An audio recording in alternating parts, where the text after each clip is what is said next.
Hey, everybody, and welcome back to another episode of Veach Season.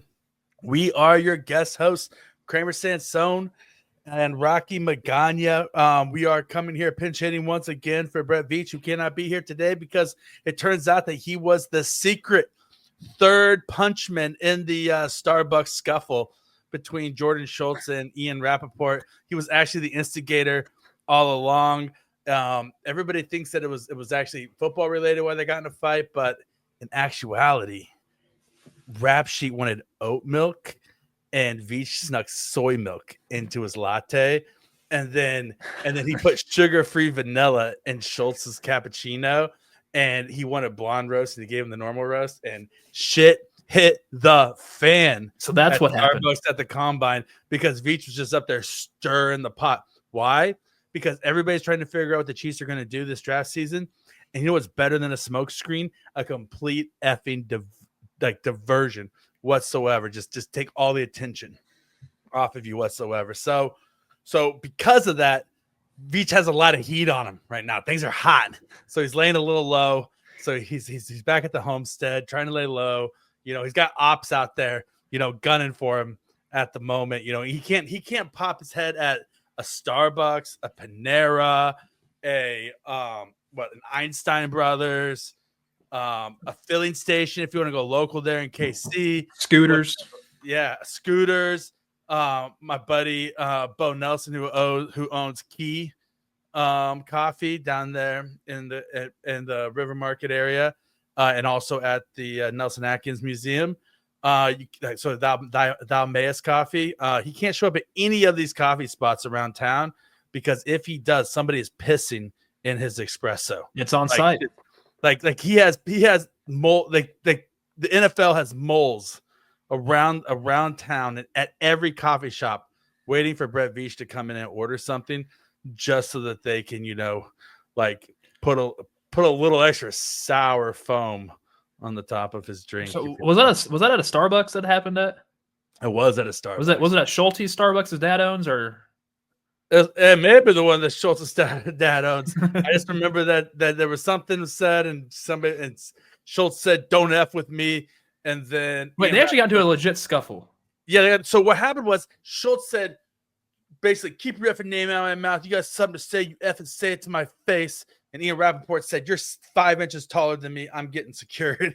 And that's what happened. All right. And, you know, more power to him because, you know, if somebody who's like 6'6" walks up to me and starts shit, I'm saying, "Kramer, protect me." I got you. You're tall. Save me, Krame. Save me. You're my muscle, buddy. Come on. I'm old. I'm over 40. I have what's that bone wilting disease that you get? The one where it's like degenerative. Not fibromyalgia. I don't know. I have no idea. Anyway, we have Jared Sapp with us today to talk about the salary cap and Chiefs Combine and everything. This is the perfect time to bring them in. Jared, what's the disease that old people get where their bones get smaller and they're less dense over time? There's like commercials for it on TV. Is it osteoporosis? Osteoporosis. There we go. I got osteoporosis. See, that's why we bring Jared on every day. I'm sure I'll find out soon. Oh, damn. I hope not. Jared is not only the official cap expert of Arrowhead Pride and Veach Season, he is also our official medical consultant for prescription medication commercials. You know, like, don't use Ozempic if you're allergic to Ozempic. May make you shit your insides out and bleed out your eyeballs. By the way, Ozempic's doing that osteoporosis to people, so be careful. Oh, it is. Well, it's not just making you lose weight. The way you lose weight is it literally shrinks your bones inside of your body. Like your skeleton literally gets shaved down and shrinks because it dries the marrow up inside of you. So if you don't need it, just think about it for a second. I mean, listen, if I wanted to lose weight, I'll just do it the old-fashioned way. I'll go to a witch doctor, have him drain some bile out of my body and put some leeches on my skin and bloodlet me until I lose 10 pounds, and then I'm good to go. If it was good enough for my grandpappy, it's good enough for me. Oh, boy. Anyway, Jared, thanks for being with us today, buddy. How you doing, man? And I'm doing great. My take on the Schultz-Rappaport deal is, um, I heard WWE had a different story for Elimination Chamber. When they saw how badass that Starbucks thing was, that's when they decided we need to have these people beat the shit out of Cody Rhodes. Yes, sir. Oh yeah, I like that a lot. I think it's the whole heel turn thing. I think it's based on the Starbucks handle. Um, I am Deep. good.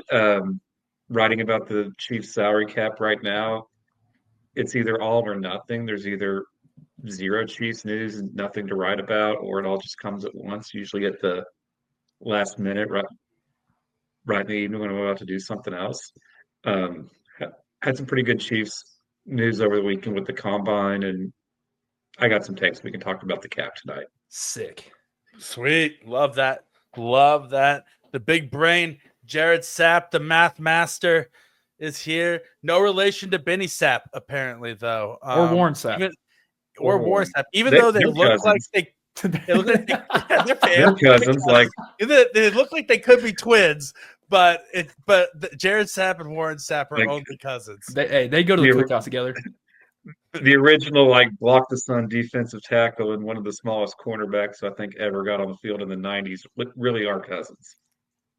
Yeah, and so are you. You're at the family barbecue. No, I don't think so.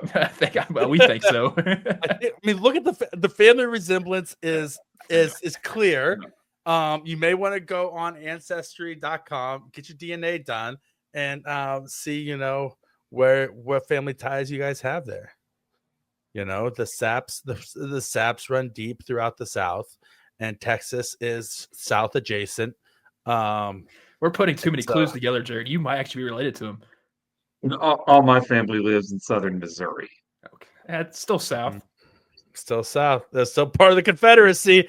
Believe me, Kramer knows. He's over there with the reenactment every single weekend with his Jesse James outfit on. One of these days we'll win. The South will rise again. Out there doing his best Foghorn Leghorn impersonation. I do declare these Northern Yankees are ruining our great nation. Yeah, Veach season, baby. You gotta love it. Yep, Veach season, baby. All right, well, that brings us to this time today. 7 minutes into the show, and I gotta ask, what's hot with Krame Dog? So, Jared kind of almost hit on it. There's in the wrestling world, I live into it every single day. We might have saw the most monumental shift in wrestling since the finger poke of doom in the WCW. John Cena is heel. I can finally, for the first time in my life, legitly boo John Cena for a good reason. Because I always came out like with 2015 with the John Cena sucks whenever it hit like his cadence to his music. By the way, if you didn't see CM Punk's promo on Monday Night Raw, I recommend listening to it because, my gosh, poetic. But we've finally seen John Cena turn and sell his soul to The Rock. Travis Scott doesn't know how to throw an actual legit punch in wrestling. But, yeah, Elimination Chamber was fantastic. 10 out of 10. Probably the best Elimination Chamber in some time. So obviously I didn't see it, so I don't know what's going on. Oh, boy. But so John Cena is a bad guy now. He's a heel. He was face the entire time until he hugged Cody, and then he locked eyes with The Rock. The Rock did one of these like little like cutthroat type thing. Cena's face went like full like dead, and then backed up, kicked Cody Rhodes in the nuts, and they just went to town on him. So busted open the hard way. The Rock is heel now. I really imagine the Starbucks confrontation went. Yeah, 100%. Okay, The Rock's been heel now for over a year and a half. The final boss character, he actually like, I love this heel character of The Rock. Like I'm not a Rock fan by any means at all, but I'm digging this heel character. All right, so this is the same equivalent of like Jamal Charles playing for the Denver Broncos, basically. And just flipping the game there late in his career. Trying to make a last ditch comeback. Is this what this is? Is John Cena over the hill and he's trying to stay relevant? Or he's been over the hill. Or in my eyes, in my eyes, like think about it, my vision, it is Travis Kelce, Patrick Mahomes, and Taylor Swift, because you got John Cena, The Rock, and Travis Scott. Think about it. In my eyes, that's how my eyes perceive it. So you're saying that Taylor Swift is Travis Scott in this scenario? Correct. Because I mean, artists. I mean, listen, I see the same resemblance between Travis Scott and Taylor Swift as I do between Warren Sapp and Jared Sapp. So I mean, I'm about it. I got it. Okay, I'm following along here. All right. Well, moving on. We have 0 5-star reviews today because you guys. We have 122 5-star ratings on Apple Podcasts. Thank you. Give yourselves a round of applause. You guys are amazing. We love you. Keep up the good work. But if you're going to take the time to hit 5 stars, take the time to write some crazy, weird shit in there that we have to read online. Anything you write, as long as it's not super racist, we're going to read it live on air. If it's not going to get us kicked off our podcast, then we're probably going to read it on air. If it's so bad that it's going to get us kicked out the podcast, we'll at least think about reading it on air, discuss about why we can't read it on air, and then probably read a redacted, bleeped out version on air, and then shame you for your terrible. Sir doesn't listen to it. I think we could go fully torqued on it. Sir doesn't listen. Yeah, I mean, listen, we could do pretty much anything we want on this podcast, and we can get away with it just because everybody is busy listening to Show and BK or Serta or Brian Shining, and we're just sitting we're here in the weeds down here. We're just lurking in the shadows. It's like there's that gif of Homer Simpson going back into the hedges. We were never out of the hedges. We've just been sitting here podcasting, talking from the hedges the entire time, and everybody's like, is that fucking Bush talking? So thank you, Jared, for chilling in the hedges with us tonight. Yeah. Did that Bush just say what I think I said? Did they just say something about like somebody having a ball sack for a face? Like, what is this Bush talking about right now? And so if you are listening to this right now, thank you for appreciating all of our deep sports commentary and insight that we get into on a weekly basis, because this is a very serious and hard-hitting and straightforward podcast. We keep it real and we call it like it is. 100. And please leave us a 5-star review.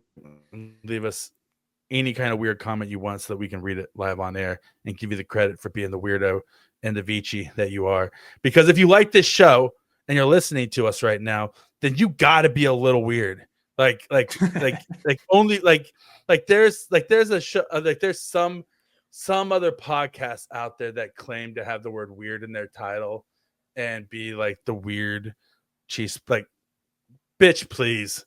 Like, if you want a weird ass cheese podcast, like we're talking about this, like we're The Rock, like come for the belt, bitch, because we got you in spades day in, day out on this weird shit. So that being said, we are the official poet laureate of Veach season, Senor El Fuego Larry Quinn, has deemed us with a banger. A banger has decided to give us another beautiful work of art to perform on today's podcast.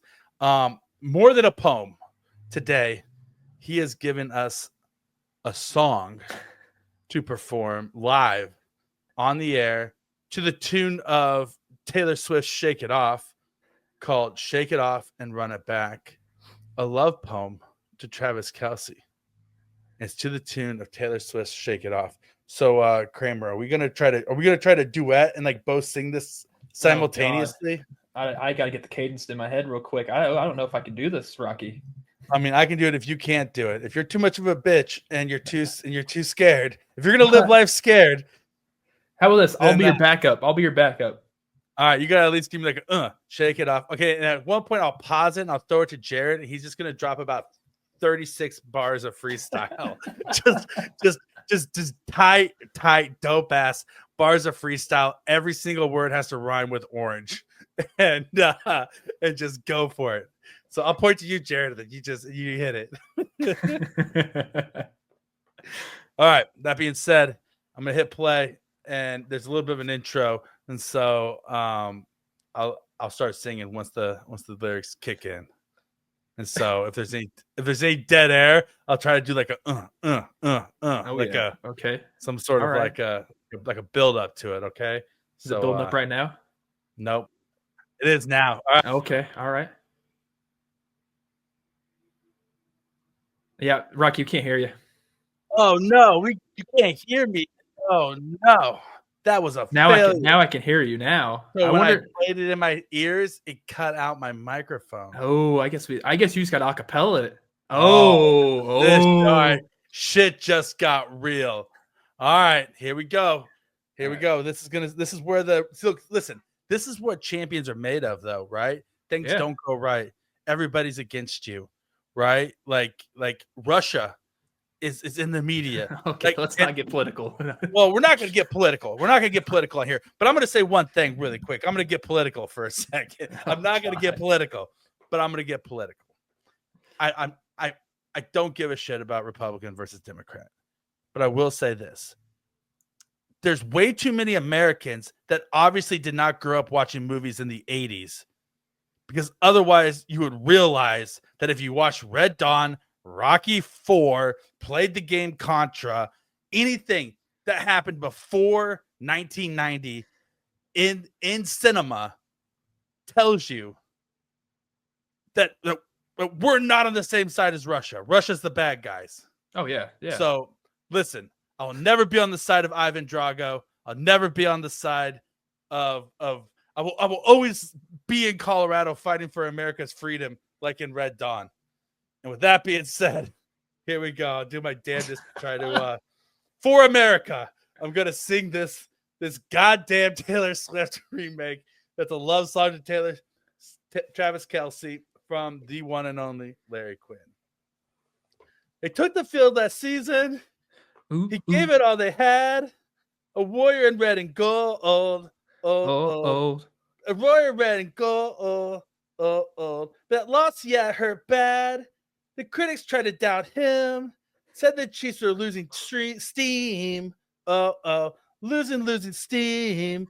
But Travis heard the whispers and turned into dreams. He's the fire on the inside. Yeah. Ain't no way he'll run and hide. No. One more run, one more fight. Arrowhead tonight. 'Cause he's shaking off that heartbreak. I'm messing up the chorus here, guys. You're doing a great job, Rocky. Gonna make the whole earth quake. With Taylor in the stands like that. My baby. Keep on running it back and back. Gonna leave him in the past with 87 catching touchdown stacks. The lights shine bright. And Casey and Taylor loves the view. Her man is on the field again. She's singing "Go My Dude." I just lost the screen. I'm back. All right, that's good, Rocky. Good job, bravo. How about this? I mean, Larry Quinn gave us 6 more verses. I know, but here's the thing. How about this? I will. What's the best way to put this? I will put this in, and I will make this spectacular. How about that? And next week, we will debut a full-blown, production-worthy. My vocals. If you want some vocals in there too, Rocky, feel free. Jared, if you want some vocals in there as well, feel free. And then we'll do it properly. You saying that my version was not proper? No, you just got off track a little bit because your screen went black. I got it back though. Oh, okay, all right. I got it back, but I did also get a text message from my beautiful wife halfway through when I was singing that says, "The boys are sleeping." Just a reminder, which is her nice way of saying, "You dumbass, keep it the F down." They're literally the next room over. If you wake up these kids, I'm literally gonna scalp you. I'm gonna scalp you live on air in your podcast. Everybody's gonna see your brain and live on air on YouTube.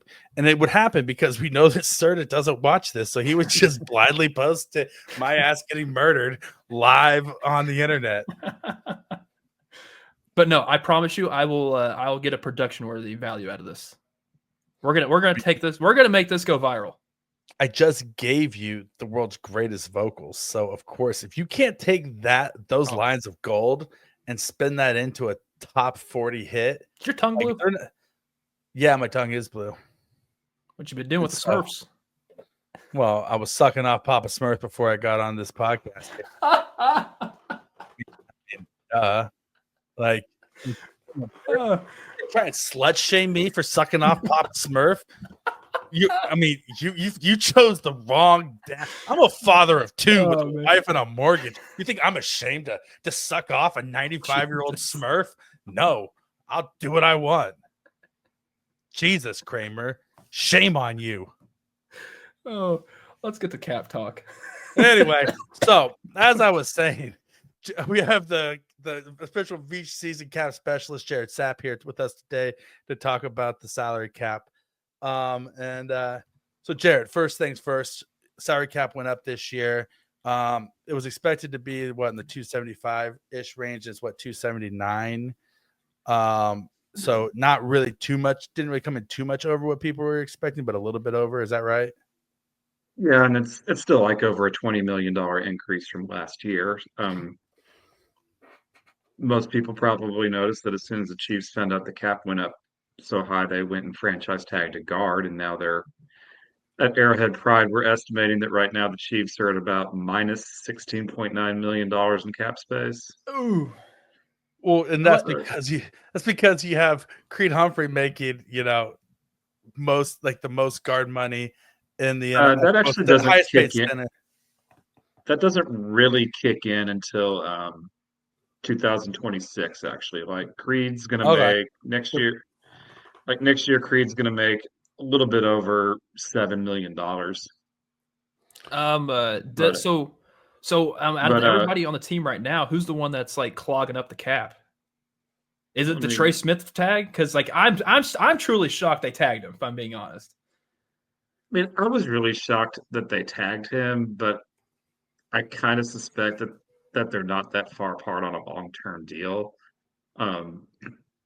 There were two monster guard contracts last year in free agency. We had Landon Dickerson of the Eagles, who the tush push is really kicking his ass because now he already has the knee problems from college seem to be getting worse. Mm-hmm. But he signed a deal last offseason, and I think he's the number one average per year interior lineman at about $21 million.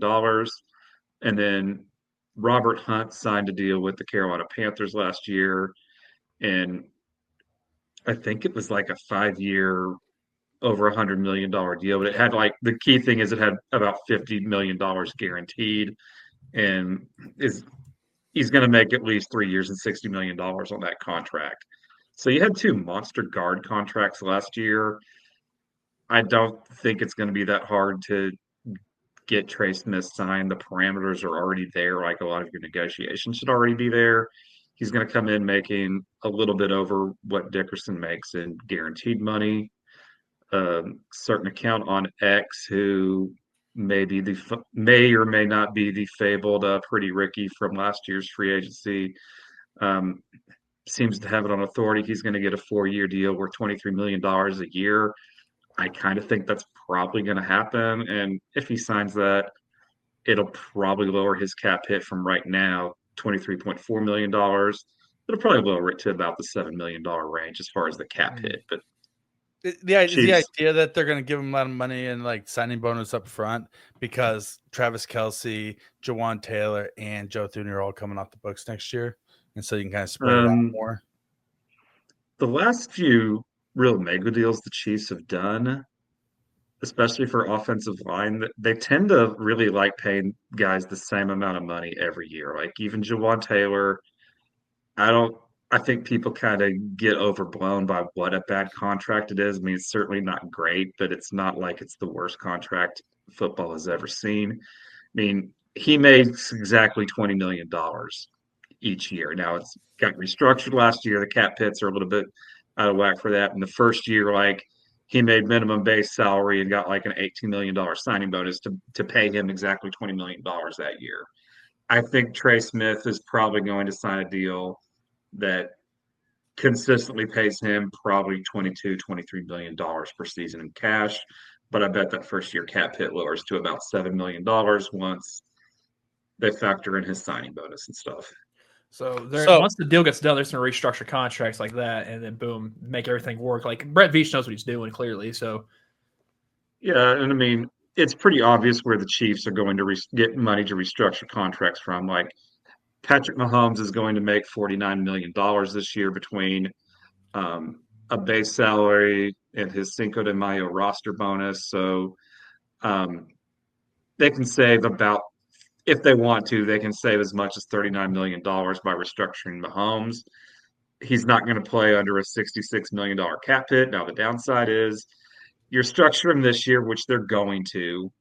Well, he's already got a 60-something million dollar cap hit for 2026. Now it's going to be in the $70 million range. ooh. But at some point, he's going to sign a new 10-year contract anyway, start the stair-step escalators over, and probably have low cap hits for a couple years.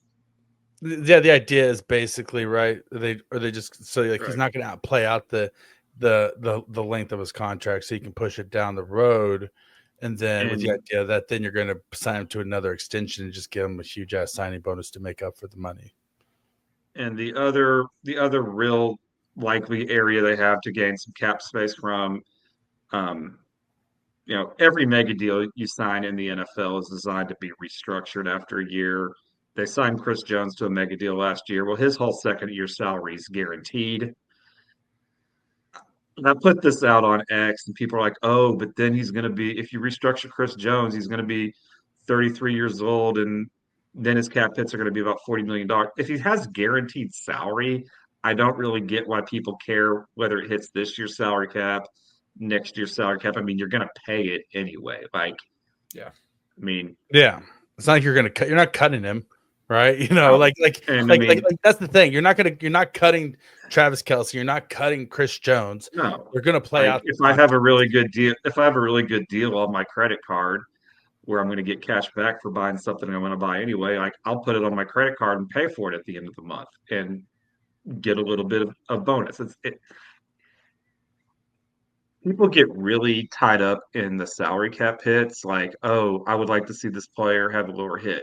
What really matters is the dollars you're saving, and it really matters whether you're restructuring guaranteed salary, because if you're going to pay a guy, like they're going to pay Chris Jones $28 million this year, why do people get concerned whether you're going to charge $8 million this year and then $5 million over the next 3 years? Like, I don't get, if it's money you're going to pay a player anyway, it doesn't really matter when you're going to charge it, and it's probably better to restructure guaranteed money, because however much in salary cap you can save this year, it's going to be worth more to you this year than it will next year with probably a larger cap. I'm with you. I say sign him to the Bobby Bonilla contract. Like make Defer give us a Chris Jones day. Have they deferred? Yeah. Has there ever been a story like deferred contract in the NFL? Did they even do that in the NFL? I don't think the NFL would let you do that. Like, Good. I hate They how kinda- MLB they- does it, but any kind of restructures kind of have a 5-year rule where if you're going to restructure part of the salary, you're going to take a 20% hit this year and then spread it out over 5 years. Now, the Eagles, I guess, are the closest thing you could say to deferring, because they're paying players a lot up front and then signing a whole lot of void deals. Like, I was looking at something today, like for 2027, they already have, I think, $212 million charged to their salary cap, and that's only for like 24 players, Oh 6 my- of whom will be free. 2 of whom got released this week. oh, So, I mean, And they just gave but the Saquon Eagles are- $41 million, right? yeah. well, there's been a lot of I think I'm going to look at that one over the next few days. I think what that one probably did is it probably locked in a little bit more guaranteed money for years that Saquon was probably going to be there anyway. I don't really think very much is changing about what Saquon's making with this. I think it just kind of looks nice on paper, which is, I mean, NFL contracts are great at looking good on paper. And Yeah. I'm going to guess that Trey Smith's representation, I think I'm going to guess one of their main goals is to say, we got this guy the highest average per year per guard. Devontae Adams had the highest average per year for a wide receiver for like 2 years, and he got released today because that was built on two just backloaded years that nobody ever thought he was going to play for, whether it be with the Raiders, the Jets, or wherever Aaron Rodgers goes next year.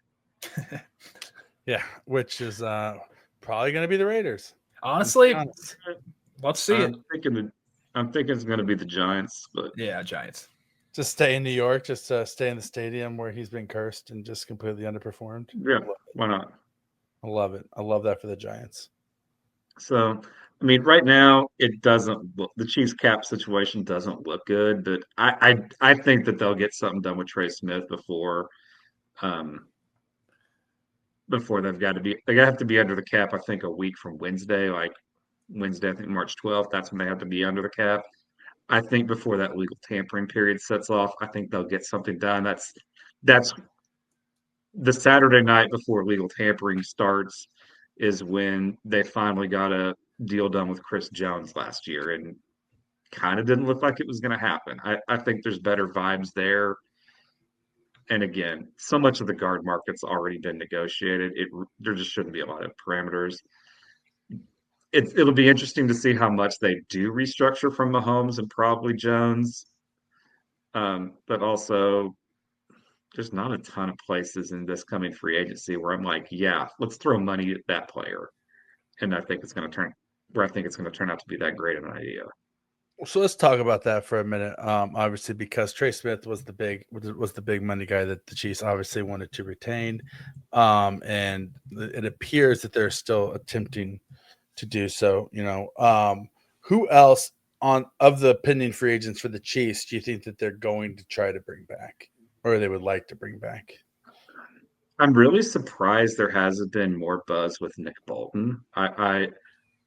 I thought for sure that the Chiefs were going to be like position value be damned, and I guess they kind of are because a lot of people aren't really big on paying a guard. But there's been like no buzz on a new deal for Nick Bolton, and I do kind of want like Drew Tranquil got a pretty nice tryout as the Mike linebacker in 2023 and played really well. They might just see themselves as a position like we have a Mike linebacker who we can probably have on the field for 95% of our snaps every week. We can draft a guy in the top 100 and have the freedom to work him in. Yeah. Well, especially with the Chiefs going to more nickel packages, by default anyway, where you're having less and less three linebackers on the field. Yeah, you're usually drawn out there with two. I mean, honestly, after the Chiefs take care of Trey Smith, I don't know that they're going to be that aggressive with the rest of their free agents. They do really need to worry about Trent McDuffie and George Karlaftis a year from now because they'll play on fifth-year options because the fifth-year option is based on Pro Bowls where McDuffie's never been instead of all pros, which matter more that he's got two of. Trent McDuffie's fifth-year option's like $13 million, and I don't think anybody thinks that's going to turn out to in a scenario where he's like, well, that's the way it is. That's what I'm going to play for. That's not going to happen. And I mean, it's boring. It's not. The Chiefs know that too. The Chiefs know that. They're also notorious for not re-signing their secondary though, or their corners. You just walk from them. I think they will with McDuffie. I think McDuffie's got like that face of the defense potential where I think they'll give him a second contract. Yeah, he's also. I mean, the guys that they've been walking from haven't been like back-to-back All Pros. That's fair, right? And Karlaftis is going to have like a $20 million fifth-year option in 2026, and I mean it's boring. It's not what people want to hear. But like, realistically, is there anything the Chiefs can do in free agency that makes them a better team than just taking care of Trey Smith, Trent McDuffie, and George Karlaftis? I mean, are they going to find three better players than that in free agency this year or next? No, I mean, bringing Probably back not. Hollywood Brown would probably be the next closest thing, I would say. I wouldn't touch that. Would not touch Hollywood Brown. I don't think they should bring him back. Explain It's going to why. be interesting. He's going to be an interesting one to see because, like, he finished the regular season, I think, with like 7 receptions for like 90 yards, something like that. I mean, you can build the mother of all not likely to earn incentives. I mean, Yeah. you can you can give Hollywood Brown a contract that will probably pay him about $15 million if he just hits reasonable numbers and plays, in 12 games, and probably only have him on the hook for like less than a $2 million cap hit. See, So I think you can draft wide receiver 3 in this draft. I think this is a loaded wide receiver draft class. I don't disagree, but the issue is you have Rasheed Rice and Xavier Worthy. You at some point you got to give them the keys. You got to say, hey, go out there and play ball out. We know what they're capable of. You also need 3 to 4 wide receivers in the NFL. They'll bring back Justin Watson. You already know and that. They have Marcus Kemp's probably floating out there too. They have a deficit of draft picks, right? And you're talking like if they're walking away from Nick Bolton, then and Brett Veach said he likes this linebacker class. I don't think he said that by mistake, right? That he likes this linebacker class a lot, and that the value is on the defensive side of the ball. And maybe that's all smokescreen. Maybe he's gonna go out and draft all offensive players. Brett did say he thought Kingsley was going to be. He has all the potentials for being a guard. We thought, okay, they're not bringing back Trey Smith. They franchise tagged him, so yeah. I mean, I remember the day that Brett Veach got up, I think at his pre-combine talk, like he just did last week. I mean, a couple years ago, the man literally got up there, talked about how great Eric Fisher and Mitchell Schwartz were doing in their recovery from injury, and literally they were released later that day. Yeah, well, that's one thing you have to know at this time of year is they are lying to you. Whatever they say, they are lying to you. And I don't know why people just Andy Reid and Brett Veach will just lie their teeth off, and it's like people forget. I guess they don't look like liars. Like Bill Belichick looks like a liar, but he gets up there and he just lies his teeth off every year. My thought on Hollywood Brown, I'm cool bringing him in for another year. My main hookup is I think a lot of the things that you would have him do, Xavier Worthy is already doing better. And if you have Worthy and Rasheed Rice available, which I think Rasheed will probably be available probably from about week 5, both legally and recovering from the knee. If you got them on the field, I think you're going to want your third wide receiver to be a bigger blocking type. So you could have Hollywood Brown at his speed, but I still think there's a chance you're pulling him off with Worthy and Rice on the field to put in Juju because he'll get down there and block better. So I think the Chiefs will be trying to bring back Juju then over. I think they love Juju Smith-Schuster. I think they'll bring. I think if you could say Chiefs, you can have one of Juju, Justin Watson, or DeAndre Hopkins. I think they're picking Juju right now. I wouldn't disagree with that. Juju outsnapped DeAndre Hopkins and Justin Watson both in the playoffs. I think they and somehow he's only going to be like 28, 29 next year. Like, yeah, one of those guys like Derek Nottie. Derek Nottie's only, I think, 28 years old. It seems like they've been there since Elvis Gerback was the quarterback. Yeah, it's like the Lamar Odom thing where you see him and you're like, "Are you sure you're only that old?" Like you're actually 50. Like, let's be honest, you're a 50-year-old. I think it was Tate Rutledge at the combine, like with his mullet and mustache. Like, you look like you're at like a 40 and over bowling league. Yeah, 100%. It's like you see on social media, like the pictures of like your parents or like your uncles, or whatever, when they were like 24 and they all look like they're like 45 with like handlebar mustaches and like wrinkly ass like leather skin, and you're like, what the hell? Like were they living on the frontier? Like did they live in a tent? Like, why do they look so rough? I do think when free agency hits, I don't think you're going to see the Chiefs do very much at the start of it. But I do think probably like like next week, legal tampering starts Monday. The deals can become official Wednesday. When you get to Friday, everybody's money is spent. Anybody who's left is probably going to take a bargain deal. I think you're going to see the Chiefs kind of lurking in that Friday range. Like a couple years ago, they did not. They signed Jawan Taylor, and then they did nothing, did nothing, and then boom, the Friday after free agency officially started, like right as league business closed.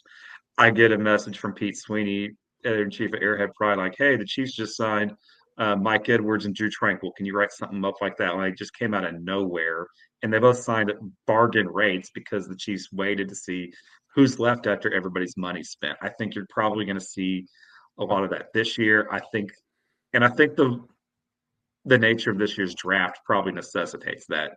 You're really going to need to kind of win that bargain area of free agency because you really need to be able to go into this draft able to let the board fall to you to pick the best player you can. It's like 5 a.m. at the strip club, and Brett Veach is just like sitting there looking for the people that aren't counting their cash, and he's like, "Hey, Yeah, got $20. Got $20 for a lap dance right here. What do you say? You want to clap them cheeks, girl?" like Right I here. saw a report from I think it was Diana Rossini the other day, like, oh, the Chiefs are going to look for a veteran running back after free agency starts. Like, they should. If you wait 2 days, you're going to get a Mhm. veteran running back at like an insanely low price because they're going to need to get on a roster before this draft. Yeah, because this draft is 24 deep at running back. It's almost like wide Yeah, receiver was last year, right?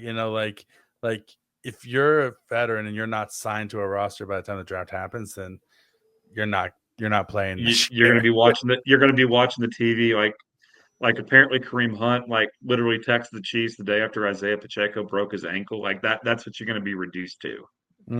Yeah, 100%. Like, hey, you up? Yeah, like I'm here. Like if you want me, I'm here.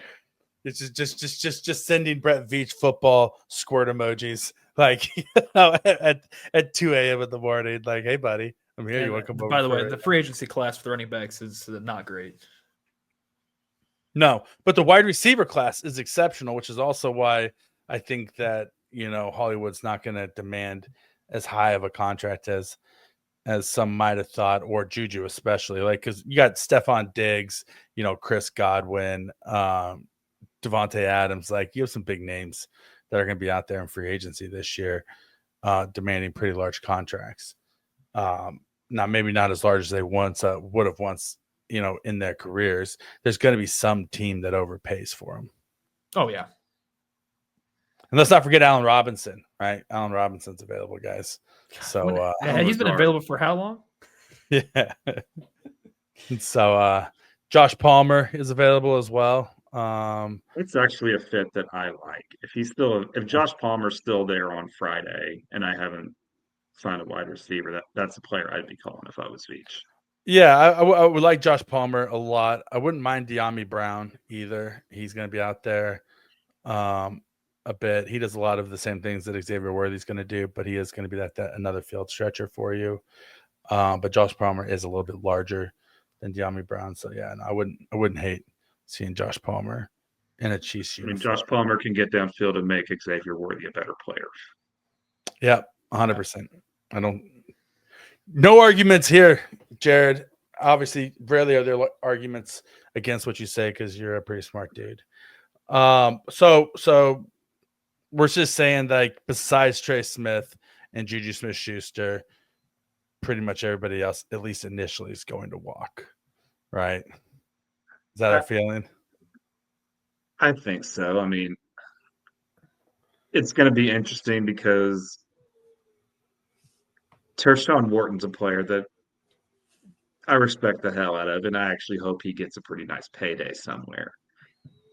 If he doesn't, and he's still available a week later, I I think the Chiefs will circle back to him. Um, I'm really curious what Nick Bolton's market is going to be, and Justin Reed for that matter. I mean, they're important players. They might be more important at the Chiefs than they are other teams. I'm not sure they're players that teams are going to be rushing out to sign at start. If they're available a week into free agency, what might happen to their price? Is there something that might bring them back to Kansas City? Those are two players that I'm just really wondering, what's going to happen with their market. Charles Omenihu is another one who I'm really curious. I'm curious the Chiefs' interest, and I'm curious um, interest from the league in general. I mean, he does not fit every defense in football. There's about half the teams in football who I don't think Omenihu would ever be a consideration for. Um, he has the injury concern. Like Hollywood Brown, you could build him a very reasonable contract built around not likely to be earned incentives and probably get him to where he's going to make $15 million, but you might only have a $3 or $4 million charge on the cap hit. So I don't think the Chiefs are going to be too in aggressive. this year at least, right? It's gonna Yeah, it'll pop up next year. right. If they hit a not likely to be earned incentive, your cap gets reduced by that a year later, but the cap goes up every year. Um, I don't think the Chiefs are going to be too aggressive keeping their own guys, but I do think probably they're not going to find the market they want with other teams, and probably some guys will come back and see something work out with the Chiefs a week or so later. So I don't know Well, if there you was know there. this. I don't know if you know Go this ahead. answer or not. But say they do get the deal done with Trey Smith and he stays and gets locked up. How much money will the Chiefs basically have to spend? You know, I can do a whole lot of calculations with the cap room with the cap. We don't ever know how much Brett Veach and ownership say. Let's ballpark it for me.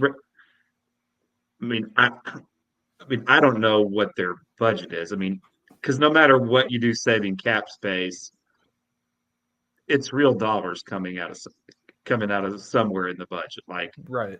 and people are always like, well, the cap is what keeps the league with such parity. It's really the funding rule because Trey Smith is probably going to have at least $50 million guaranteed on his contract.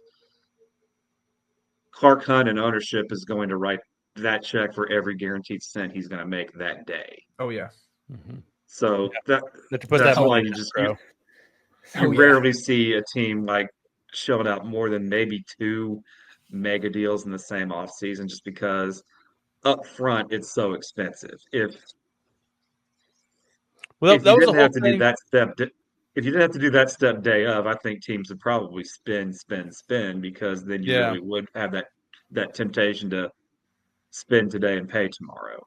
and that was the whole deal with the Cleveland Browns when they signed Deshaun Watson, right? Like the owner had to liquidate some assets in Oh, order to be able to write that escrow check for Deshaun Watson's contract. Ugh. right. Like nobody. There's probably only about 3 or 4 ownership groups in the league that just have access to that cash at any one time. And if you think about it, I mean, how yeah, Clark Hunt, the Hunt family are billionaires. They had more money than God. They're one of the richest families on the planet.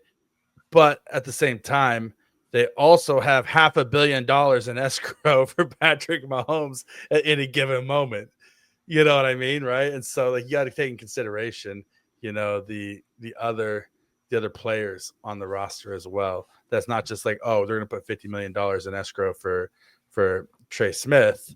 They already have $500 million for Patrick Mahomes, or $300 million, or however much is left on his contract. You know what I mean? And so, yeah, it's With definitely something Mahomes, you have it's to actually consider. with Mahomes, it's actually structured to where like that's kind of why I think his contract is set to where um, I think when the league year starts next week, his 2027 salary becomes actually guaranteed. So I think that's when they actually have to write the check for his Uh, 2027 salary. I think that was the purpose of that 10-year stair step agreement. And I think you're probably not this offseason, but I wouldn't rule it out. You're going to see Patrick Mahomes sign a new 10-year deal that kind of starts the process over at some point. 100%. I mean, he's never going to play out until he gets to his last contract. He's not going to play out the entirety of his contract, and even then, he might not play out the entirety of And his contract. Mahomes is and the I mean, beautiful tax write-off. and anytime you see Mahomes is underpaid, he's underpaid because him being underpaid is really dependent on him staying on the same contract past 2028, when he has these really low numbers. Like, does anybody really think Patrick Mahomes is playing for $28 million in 2028? No, no. Not a chance. Not a chance. No. Yeah, there's no way in hell that he's ever playing for $28 But million. by which time there'll probably be 12 wide receivers making more than that. By which time the entirety of the Chiefs' interior offensive line is going to be making more than that. And so, yeah, there's no way that Patrick Mahomes will ever not be the highest paid player on the roster.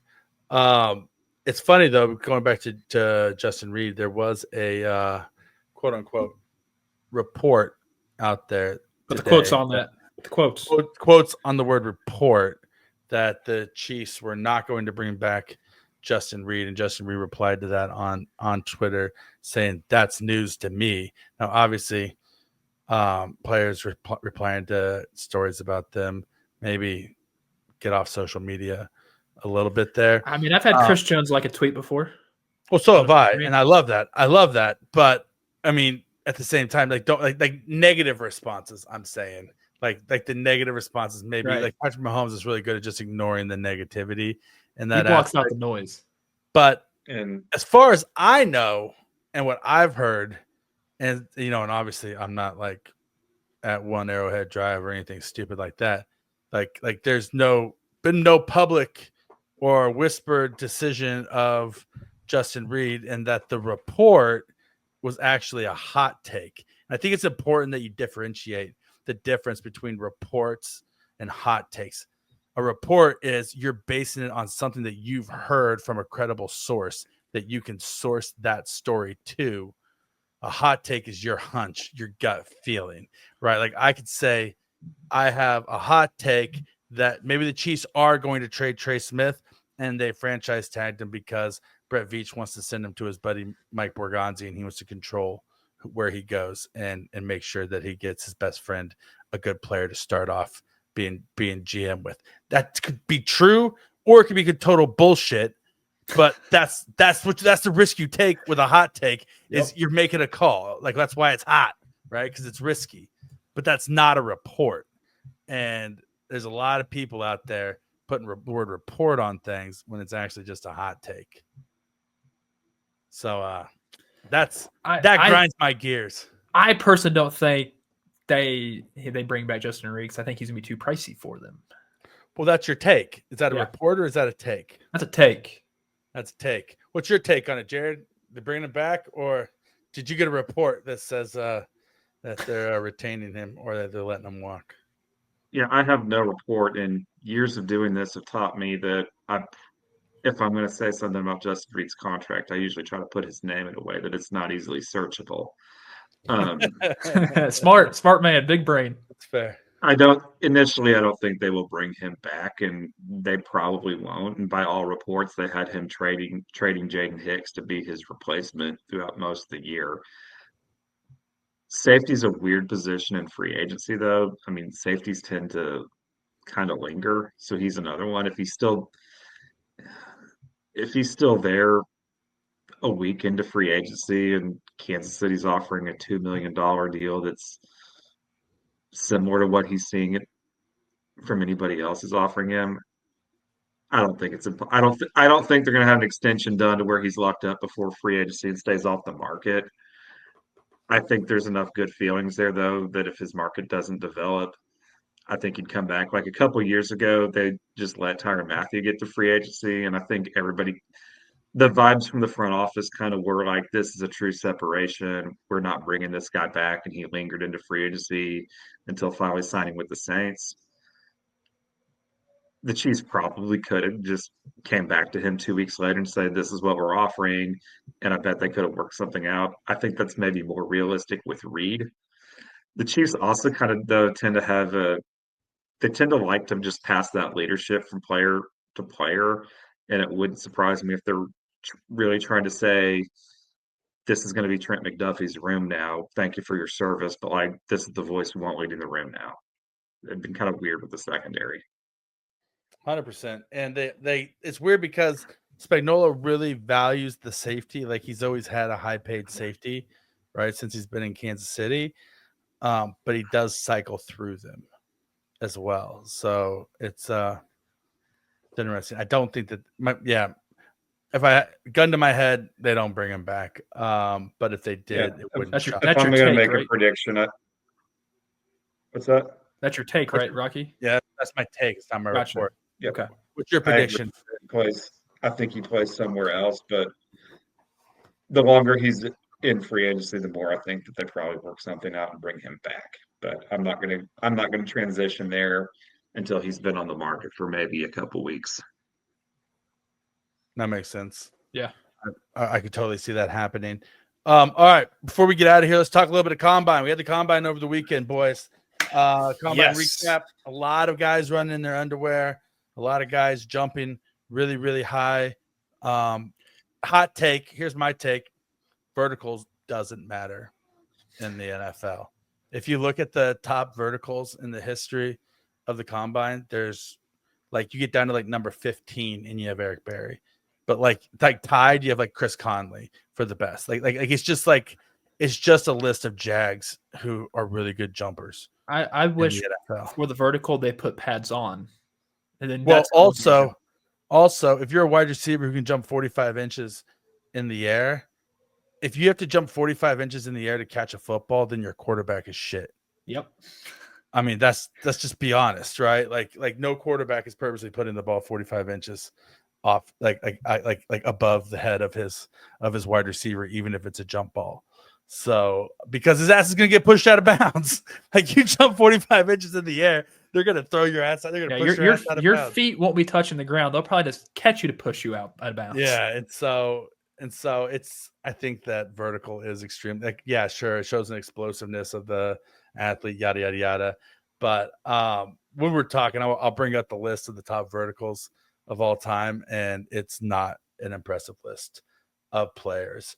We'll start with you, Jared. Who's the guy that you are stock up? Who are some guys that you're stock up on after the combine this week? And what's your overall thoughts after the combine this week? Yeah, if you play running back, I really want you in Kansas City after this week. Yeah. Just any of them, and I want the Chiefs to maybe double dip at running back. I'd like to see them take kind of a big bruiser like Caleb Johnson of Iowa, maybe, in the second round if he's in the third round. Even I can't say the dude's last name, and I know he didn't run probably because he's slower than Bucky Irving. Probably Cam. What is it? Skataboo. Skateboo. Yeah, Arizona Skataboo. State. I can't say it, but like Stud. I'll be He gets yards. If you don't just watch him break every tackle and say, Mahomes, we're going to put this guy in front of you, and if everybody's covered, just get it to here, and you're like guaranteed 6 yards. Just find this guy on a screen, and you're getting 5 or 6 yards every time. I want them to have just a big running back that gets yards, and then I'd like to see them maybe when they finally pick again in the 7th round or even in undrafted free agency, take one of those smaller speed guys and really just double dip at the position. I 100% agree. Fill the room. I would like if you watched the on-field drills for running back, Caleb Johnson, he looked different, like his vision and even like for his size, his like cut and power and like aggression and like acceleration after his cut and his first step and how he read the blocks left and right. He just looked different than even a lot of the smaller guys. I came away just 100% just in love with Caleb Johnson after watching this. Devin Neal looked awesome as well. Hey, slow though. You can be slow and be a running. You can be slow and be a running back. No, that was the biggest talking point. Was that, and I'm like, I don't care how fast you are. That dude can find a hole easily. Like he gets too much grief in Chiefs Kingdom, but like Clyde Edwards-Helaire has really just people have the most unrealistic running back takes because of Clyde, because Clyde didn't work out. And I think Clyde didn't work out. I think a big part of it was he got injured really bad 2 different times in his first 2 seasons because as a rookie, he didn't look like he's going to be a great player, but he looked like he was going to be a pretty good player for a long time. But like you get crucified on social media if you even suggest the Chiefs take a running back in the first round. And I mean, the Chiefs should probably be considering taking a running back in the first round because there's a good chance the best player at 31 is going to play. I'll bet you money the best player on the board at 31 is either going to play running back or defensive tackle. Oh, 100%. I Yeah. think that Amarian Hampton's going to be there. Dylan Sampson will probably be I think there. Omarion will be gone, but yeah, you get Traven Henderson. If that's the pick at Yeah. 31, I'm going to be Keyshawn like, Judkins is going to be there. I see it. You need to pick Caleb Johnson at 31. I'm going to be like, I see it. I think it's a great idea. The 2018 Kareem Hunt days are back. Like 100%. 100%. And if you go defensive tackle, and yeah, you take a guy like TJ Sanders or something like that in the first round, then you just hit a home run. the Chiefs supposedly met with Derek Harmon from Oregon. Mm-hmm. I I think that's Listen, just probably a waste of time. I think he can be Landon, gone. yeah, Landon Jackson from Arkansas is a guy who I've since the Senior Bowl I've been really big on. I mean, you got a guy who's If you got 6'7". him and 270. Karlaftis opposite of each other, like Got really good quads. that, Really good quads. that's going to be a lot of real. That's going to be four really good quads and two of the nerdiest looking pass rushers who look like they don't do anything but play football. Like, I love it. I love it. I love it. Guy. It's amazing. So here, really quick, here's the all-time vertical jump leaders. I got it right here. Okay, who is You ready? Number one, tied for first is Chris for 45 inches is Chris Connolly and Donald Washington. Then second is both Donovan. Chiefs. Yeah, at some point, yeah. And then Donovan Peoples-Jones, Byron Jones, Quan Martin, Juan Thornhill, Obi Melifonwu, AJ Jefferson, Miles Boykin, Emmanuel Hall, Speedy Noyle, Marcus Williams, Khalif Moore, Doran Dickerson, Nick Imanwari, Jason Taylor II, Stud. Ken Webster, Christine Michael, then Eric Berry with 43 inches, Darius Butler, Jalen Coker, Daquan Hardy, Elijah Jones, Malik Washington, and Amir Abdullah.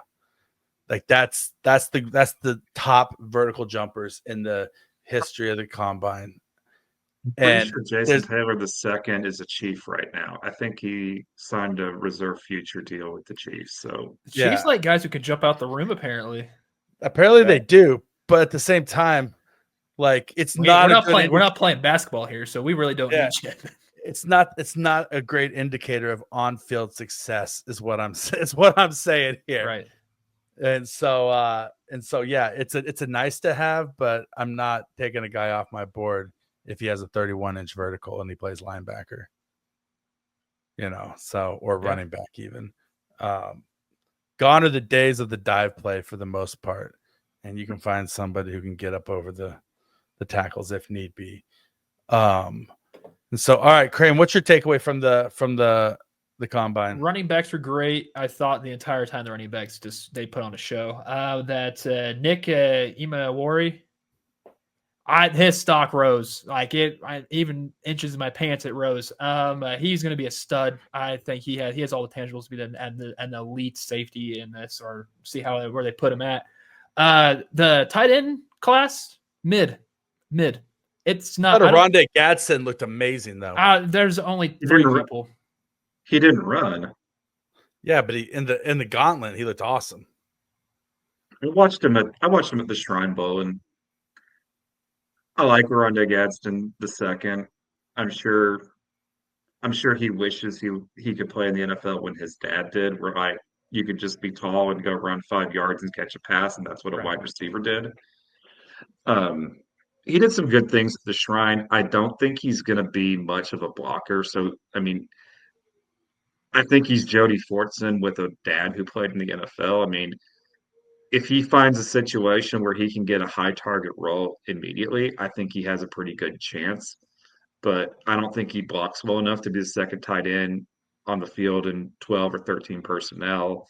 And I think that's probably going to limit the chances. Like, I think he's going to be one of those guys.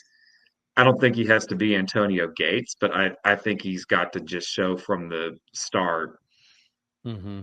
I'm going to run some good routes and put up numbers, and you need to be targeting me 3-4 times a game.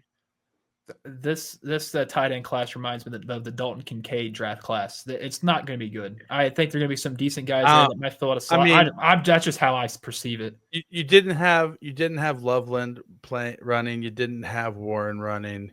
Tyler Warren from Yeah, Penn that State. possibly could help them because I think pro days mean more than combine. The mythical Elijah Arroyo. Like, I have never seen a player get such hype from one clip from Senior Bowl practices.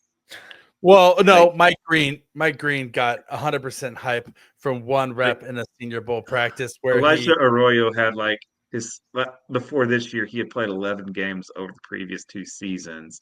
He only has one season this year over 100 yards, and the game logs are just insane. Like 2 catches, 88 yards, and then nothing.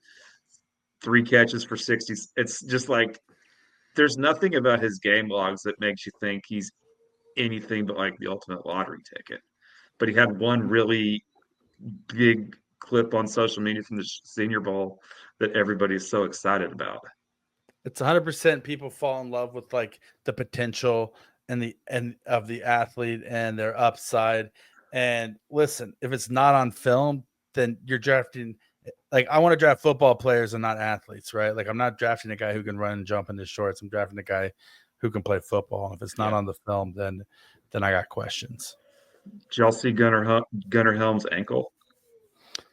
No, I didn't, but he did not look like an NFL athlete out there. No, like, look for the clip. Like, apparently, like, and if you watch his 40, like, he had a false start the first time. Yeah. And you can see him twist his ankle really bad. And they put a picture of his ankle up after the combine. And, like, his ankle looks like his quad. It's so swollen up. Oh, really? Yeah, wow. It's bad. So he didn't look good, so that makes sense. He did not look good, and I don't think that's everything. And I don't think he's. How do you roll your ankle at the start of the 40? Like, that's honestly. How does your dick come out halfway through the 40? That's a good point. That's another good point. That's impressive, actually.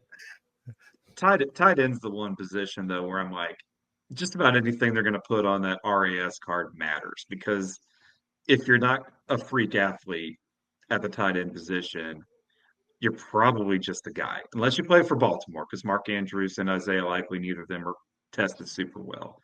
But for every other team, unless you're a freak athlete, if you're a tight end, you're probably going to be one of those guys who catches like 19 passes for 280 yards. Like that's you're gonna be Tommy Tremble, right?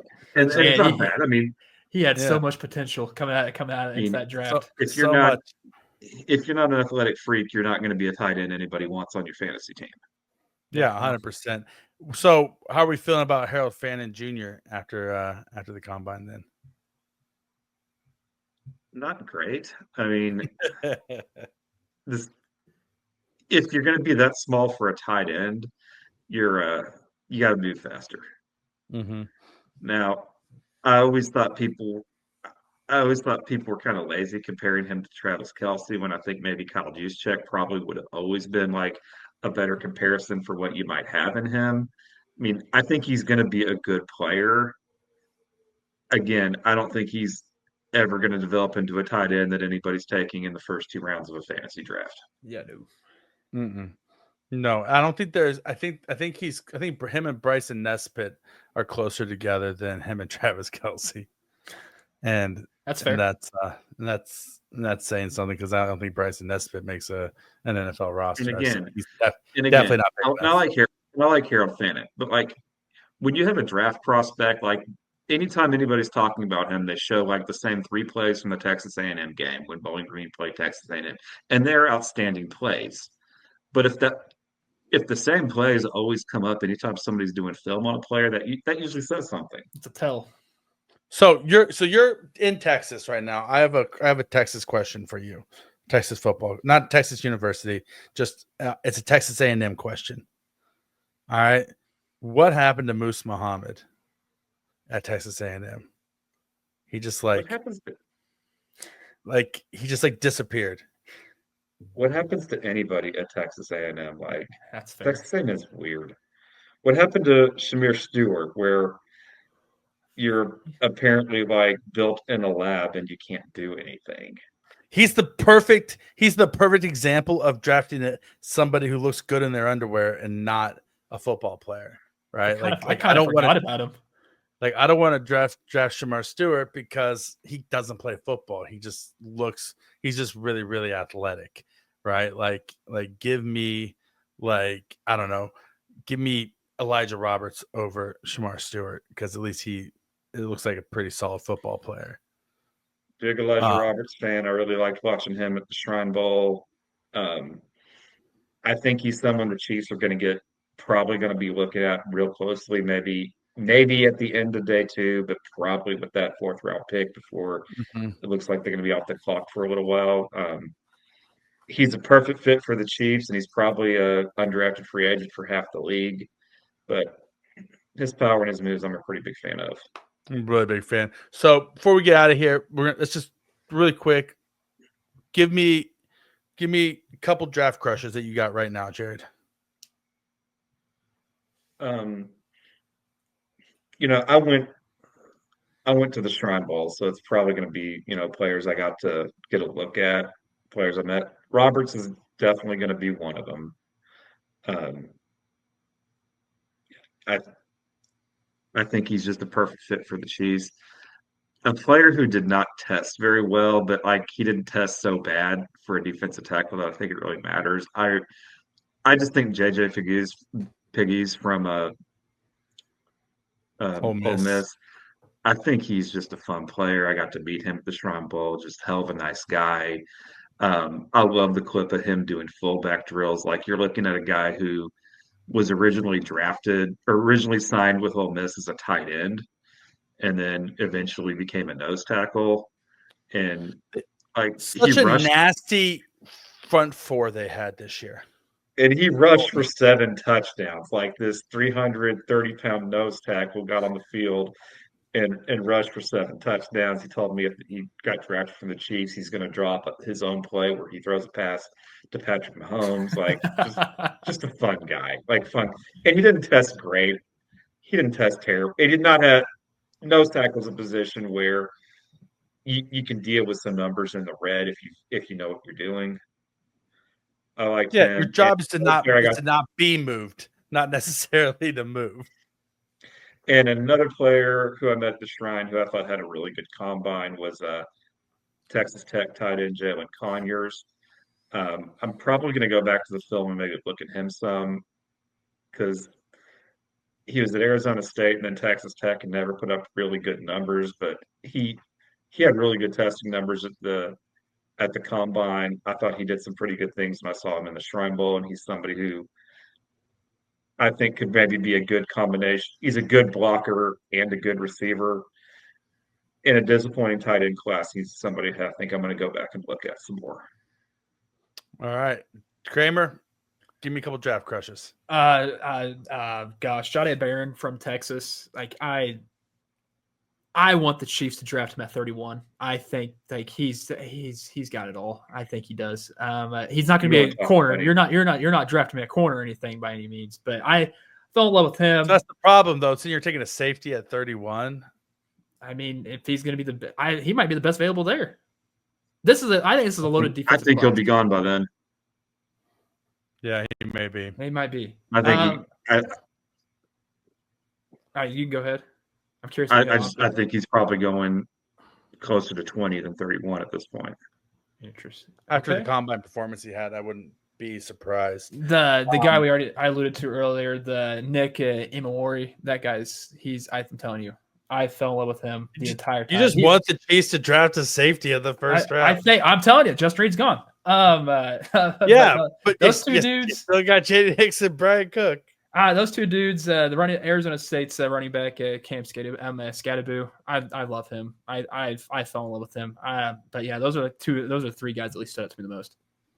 Yeah, I think I like all those guys. I think for me, Caleb Johnson obviously is one of them. Jihad Campbell, I thought looked awesome in the on-field drills. I think he really stood out as like a one of one in the linebacker class.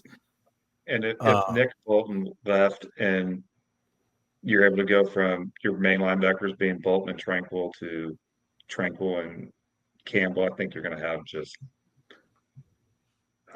be able to do things on that defense that you haven't been doing lately. 100%, 100%. I think also along the defensive line, like I said a little bit, Jackson from Arkansas, as well as Jared Ivey. Love me some Jared Ivey, as well. I think the crazy thing, not a draft crush, shifting gears a little bit to draft strategy for the Chiefs. I think that not the best news coming out of the combine for drafting an offensive tackle when you look at the Chiefs thresholds of like the 34-inch arms that Andy Reid likes to have when you come out and you have both Texas, or sorry, not both Texas, sorry, Kelvin Banks Jr., Will Campbell, Josh Connerly Jr., Ozzie Trapilio, and Savavania and Urgency as well. Like they all came in under 34 inches, right, on their arms, right? So like you got like Charles Grant, who played at William and Mary, as like your highest ranked tackle that has over 34-inch arms, right? And so one guy who the Chiefs met with who has over 34-inch arms was Logan Brown from Kansas. And I don't see the Chiefs, and most people are projecting him at guard, I think, in general, just because of his lack of lateral movement abilities, where he struggles there.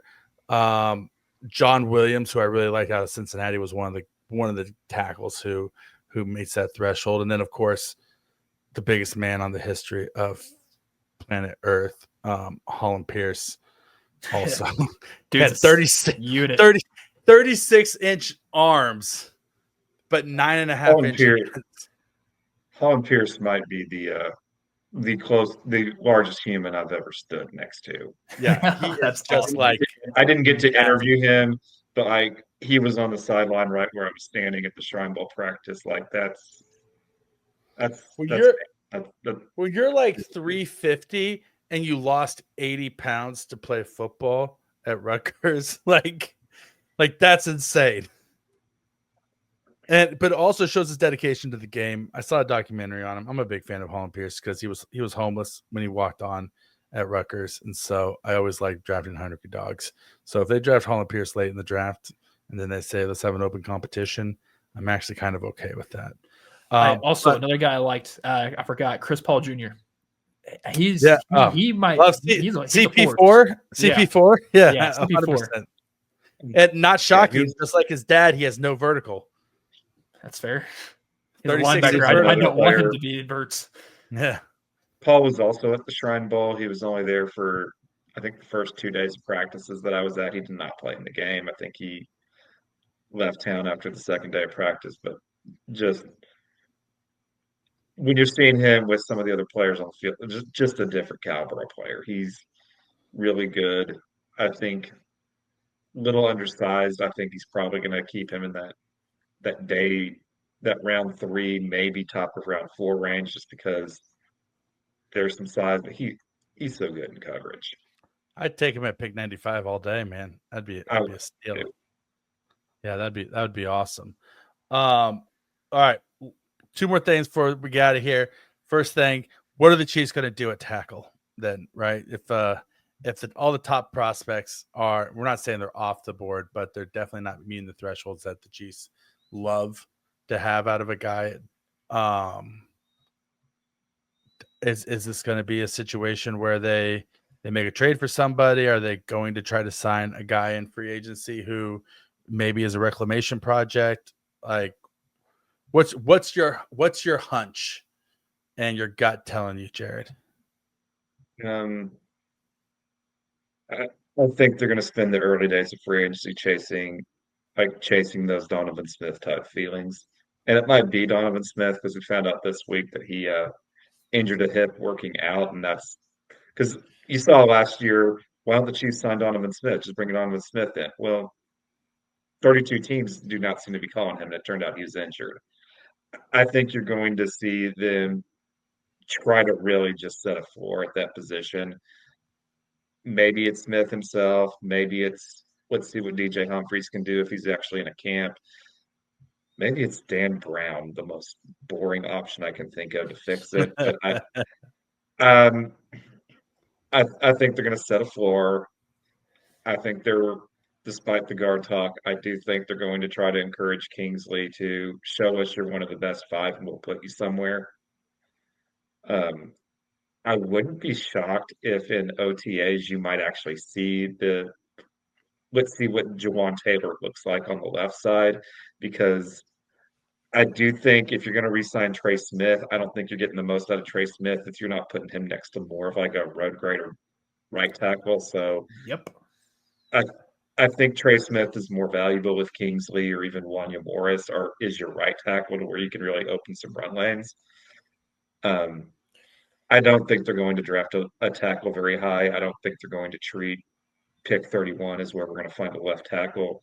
Looking at some early reports on top 30 visits, it looks like they're maybe really looking for that day three guy who they could maybe train up to be the left tackle. So it sounds like they're maybe looking at raw but with long arms and tools to see what we can get. But I think the first thing you're going to see in free agency, I think you're going to see a real push to set the floor. Juwan Taylor at left tackle and Wanya Morris. I'm not saying I think right it's going to happen. It's I don't think it's going to silly happen. confidence. I think I when like people are the reporting idea. from, I think when people are reporting from OTAs, we're going to get a look at it. But yeah, no, you know, for sure. we all know that the Chiefs will make a decision before they go to camp. That's not something they're going to sort out in camp. No, 100%. I agree with that. All right, last thing. Add 10 more people to the big board. Kramer, you go first. Who we adding? Yeah, is Mimbu on our thing? Armand Mimbu? Put him on there. No, he's not. No, put Mimbu is Mimbu on not there. on there. All right. He won't be right. there, but All right, if he's at 31, let's go. Yeah, 100%. All right, Jared, who should we put on our big board? Well, how far are we into said big board? Because I don't know who's on it. We're just right now. We're not even ranking guys. We're last week we put out. 10 guys up. We're throwing names out Okay. and just throwing them on the board at this point. So far, we have Teddy Buchanan, Josh Carnley Jr., Travis Hunter, Mason Graham, Walter Nolan, Emeka Egbuka, Abdul Carter, Will Johnson, Keyshawn Judkins, Omarion Hampton, Armand Mimbu, and Devin Neal. Siobhan Ravel. All right. Siobhan Ravel. I'm putting Landon Jackson on there.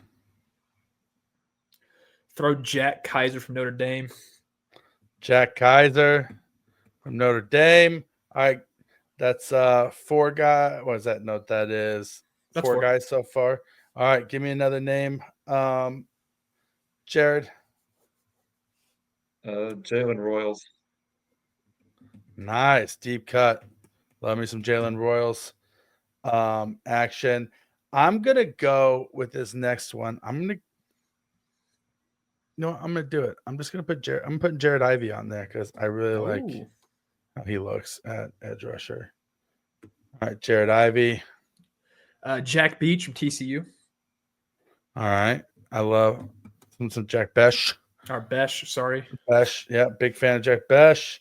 All right. That'd be about I'm going to wonder about Jack Besh if maybe with knowing we're entering the final days of Kelsey, you're not going to draft a Hall of Fame tight end again. Maybe it's time to start maybe looking at those bigger wide receivers you could throw in the slot. So I'm wondering what the Chiefs' interest in a wide receivers like that's going to be. Darius Alexander, Toledo defensive tackle. Chiefs. Yeah. I think I saw somewhere they met with him at the combine. That'd be a great fit. Isn't he like 25? I think something like that. Everybody is, right? Everybody's halfway to Social Security now. Yeah, because he's from Toledo, so probably.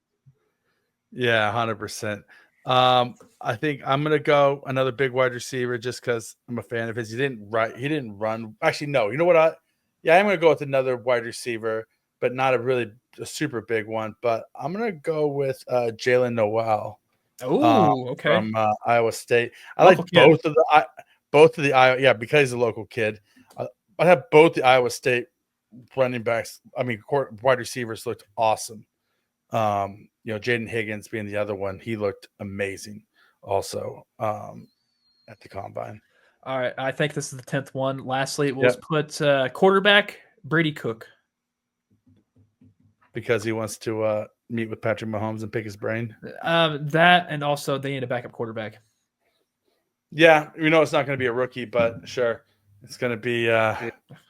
Did not love him at the Shrine Bowl. That's why we're building the big board out. We can put him at the bottom. Quarterback. I mean, every quarterback looks pretty terrible when it's like, here's some wide receivers you've never thrown to for a while. We got people from every team here. We got people from the Canadian League here. Let's go out. So you guys see Matt Corral out there at the combine throwing passes and looking like garbage? Hell yeah. Yeah, that was crazy. So next week we'll debate which veteran quarterback the Chiefs are going to sign, because it's obviously not going to be a rookie. Sounds good to me. All right, Jared, this is your podium. This is your platform. What do you got going on, man? Hit us with whatever you want to promote. Been writing on the cap. If you're the world's biggest roster nerd, you can go to Arrowhead Pride and read my piece from today about why I think the Chiefs will not be tendering any of their restricted free agents. So if you really are interested in what the fate of cornerback Keith Taylor or linebacker Jack Cotrain will be, I got you covered. And as more cap news comes, sexiest article we've ever written. I love Jack. So yeah. And as the week goes on, pretty sure we're going to see some more cap news, and I'll probably be doing my part to cover that. Sick. Awesome. As always, we love having your big brain on. You're a genius. You're the cap guru. You're the man, Jared. Guy. You're the smartest guy in any room you walk into, and we really appreciate you coming on, man. I'm Rocky Magaña. He's Kramer Sansone. You can find us all on Twitter. Jared at Truman Chief, Kramer at Kramer Talks, me at Rocky Magaña. An hour and a half into this thing. Thank you for rocking with us. Thank you for the privilege of your time. We hope we did it justice. Be good to each other. The world's crazy, so just love everybody and don't be a dick. And we'll talk to you guys next time.